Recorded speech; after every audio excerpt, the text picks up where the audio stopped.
गणेश के मम्मी अवज भर भांग पिया दना। ए सरकार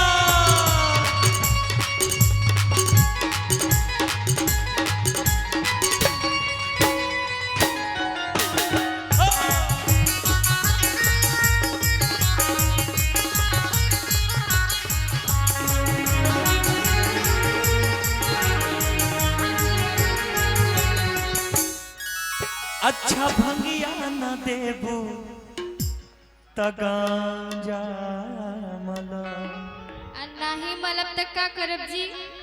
अच्छा आज तो पीस के देवे के पड़ी चाहे कुछ हो जाए। हम नहीं पीसेंगे। हम तो पहले ही बोल दिए हमारी नहीं पीसेंगे। हमारी मांगे पूरी करो, गांजा भांग फ्री करो, लेकिन आज नहीं सावन भर कुछ नहीं। नहीं तो बस एक ही बात बोलेंगे, खुल रहा है नेत्र तीसरा शिव शंभु त्रिकाल का, खुल रहा है नेत्र तीसरा शिव शंभु त्रिकाल का। अरे इस कलयुग में वही बचेगा जो भक्त होगा महाकाल का, भक्त होगा महाकाल का। अच्छा भंगिया न देबू त गांजा मला,